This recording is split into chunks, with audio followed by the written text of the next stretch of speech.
When my husband, Daniel, died after 42 years of marriage, everyone assumed grief would be the hardest part. They were wrong. The hardest part was discovering that the people I had raised, sacrificed for, and trusted had already begun planning what would happen to everything I owned. My name is Elena Brooks. I'm 72 years old, and I live alone in the quiet coastal town of Harbor Point, Maine. For decades, my husband and I built a peaceful life together. We paid off our home, invested wisely, and planned carefully for retirement. Daniel always joked that if anything ever happened to him, I'd outsmart anyone foolish enough to underestimate me. I laughed every time. I never imagined his warning would become a prophecy. Daniel's funeral had barely ended before my son, Ethan, started insisting I shouldn't stay alone. "Mom," he said gently, "this house is too much for you now." His wife, Vanessa, squeezed my hand. "We're only worried about your safety." It sounded caring. It sounded reasonable. But within weeks, concern slowly transformed into control. Every conversation revolved around what I supposedly couldn't do anymore. They commented whenever I forgot where I'd left my reading glasses. If I repeated a story, they'd exchange quiet glances. When I stumbled over a name, Vanessa would sigh dramatically. "That's the third time today." I knew exactly what they were doing. They weren't documenting my decline. They were creating one. Soon they began finishing my sentences, correcting me in front of neighbors, answering questions directed at me, telling people I had become confused lately. At first I ignored it. Grief affects memory. I assumed people would understand. Instead, the story grew. Friends began asking whether I needed help managing my bills. Neighbors offered rides because they'd heard I shouldn't be driving. Someone had been talking, and I knew exactly who. One afternoon, Ethan arrived carrying grocery bags I hadn't asked for. Behind the groceries sat a folder. "We've been thinking," he said. Vanessa smiled. "This is just temporary paperwork. It'll make things easier if you ever get sick." They called it protection. I called it surrender. Buried inside was a document giving Ethan authority over my finances, property, medical decisions, and investments. Everything, all with a single signature.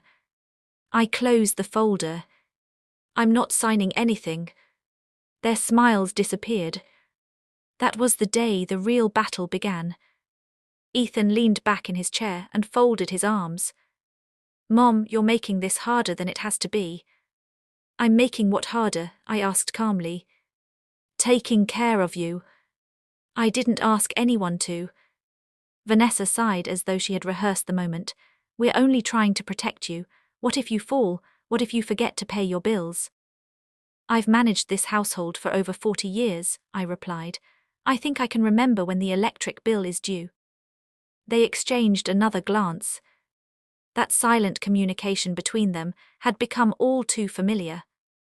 A week later, I began noticing small changes. Important letters that should have arrived never did. Ethan somehow knew about appointments I hadn't mentioned.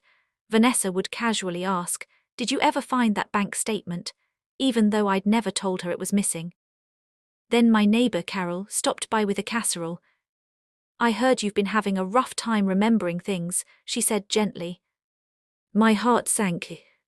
The story had spread beyond my family. Someone was painting me as a woman slowly losing her mind. That evening, I walked through my house in complete silence, replaying every conversation from the past month. This wasn't concern. It was a campaign. And if they were willing to convince everyone else that I was incapable, I needed to stop assuming they would eventually come to their senses. From that moment on, I decided every conversation, every unexpected visit, and every suspicious request would be carefully documented. If a battle was coming, I intended to be ready. The opportunity came sooner than I expected. 3 days later, Ethan called. "Mom, I scheduled a meeting with someone who can explain the paperwork better. No pressure, just come and listen." I agreed. Not because I intended to sign anything, because I wanted to know how far they were willing to go. The meeting was held at a polished downtown office. Waiting inside was a man in an expensive suit who introduced himself as Kevin Marshall, an estate planning consultant. He greeted me with a practiced smile. "Mrs. Brooks, your family is only trying to make sure everything is taken care of." He slid a packet across the table.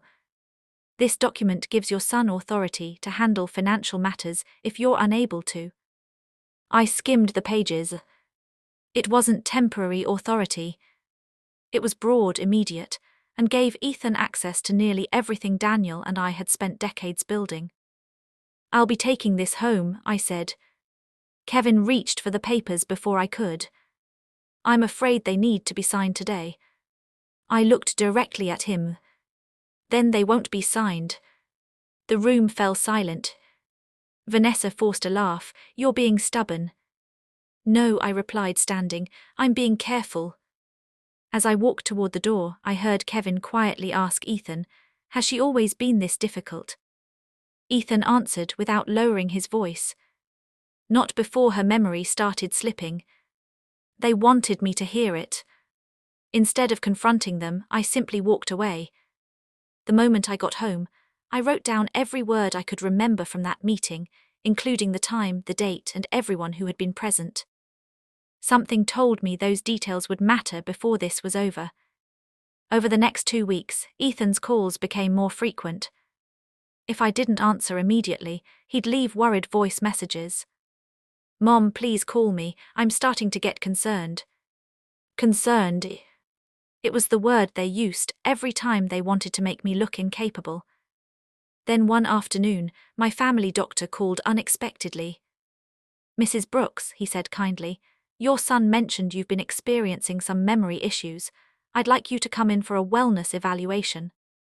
I thanked him and scheduled the appointment. At the clinic, the doctor asked a series of routine questions. I answered every one without hesitation. When the examination ended, he smiled. "You seem perfectly sharp to me." Before I left, I asked, "Did my son tell you I was forgetting things?" He hesitated before nodding. He was very concerned. I smiled politely, but inside everything became clear. They weren't just telling neighbors. They were building a record. Driving home, I made one decision. This was no longer a family disagreement. It was a legal strategy. The next morning, I called an attorney I had trusted for years, Michael Carter. "I don't need you to file a lawsuit," I told him. "Not yet." "But what do you need?" "I need someone to help me make sure the truth survives whatever comes next." After listening carefully, Michael said quietly, "Mrs. Brooks, keep every message, every email, every document, and write down every conversation while it's still fresh." "I already have." There was a brief silence. Then he said, "Good, I have a feeling you're going to need every bit of it." A month later, the letter finally arrived. It wasn't from Ethan. It was from the county courthouse. He had filed a petition asking the court to declare me mentally incapable of managing my own affairs. According to the documents, I had become forgetful, easily confused, and vulnerable to financial mistakes. Attached were written statements from neighbors, copies of missed phone calls, and even notes claiming I had repeated myself during conversations. It was a carefully constructed picture. The only problem was that it wasn't true. I called Michael immediately. "They've made the first move," I said. "I expected they would," he replied. "Now we respond with facts." Over the following weeks, we organized everything. My journal documenting every visit. Voicemails in which Ethan exaggerated his concern. Bank records proving every bill had been paid on time. Medical records confirming my physician had found no signs of cognitive decline. The strongest evidence came from security cameras Daniel had installed years earlier. They had recorded several conversations on my front porch, including one where Vanessa admitted believing I couldn't hear her. "Once the court approves the guardianship, selling the house will be easy." When the hearing began, Ethan looked confident. He spoke about love, responsibility, and wanting to protect his aging mother. Vanessa dabbed at her eyes with a tissue. Then Michael stood. One by one, he presented the evidence they hadn't expected. The judge listened quietly as recordings contradicted their testimony. Medical evaluations dismissed their claims. Financial records showed years of flawless management. The courtroom grew noticeably quieter with each document. Finally, the judge looked toward me. "Mrs. Brooks," he said, "is there anything you'd like to add?" I rose slowly. "Only one thing, Your Honor." I looked at Ethan. "You spent months trying to convince everyone that age had stolen my judgment." I paused. "The truth is, it taught me patience." The room fell silent. The judge nodded. "I'll issue my ruling after a short recess." 20 minutes later, everyone returned to the courtroom. The judge didn't waste time. "The petition for guardianship is denied." He turned toward Ethan and Vanessa. "The evidence presented to this court demonstrates a deliberate effort to portray Mrs. Brooks as incapable despite substantial proof to the contrary. Guardianship exists to protect vulnerable adults, not to strip competent people of their independence." The gavel struck. Just like that, it was over. Outside the courthouse, Ethan tried to approach me. "Mom, we can fix this." I looked at him for a long moment. "You stopped being my protector the day you started treating me like a possession." There was nothing more to say. I walked away with Michael, feeling lighter than I had in months. A few weeks later, I updated my estate plan. My home would remain exactly where Daniel and I intended it to be, and every decision about my future would stay in my own hands for as long as I was capable of making it. People often assume growing older means surrendering control. It doesn't. Age may change your pace, but it doesn't erase your wisdom, your dignity, or your right to make your own choices. And if someone mistakes your grey hair for weakness, they may discover, far too late, that experience is stronger than manipulation.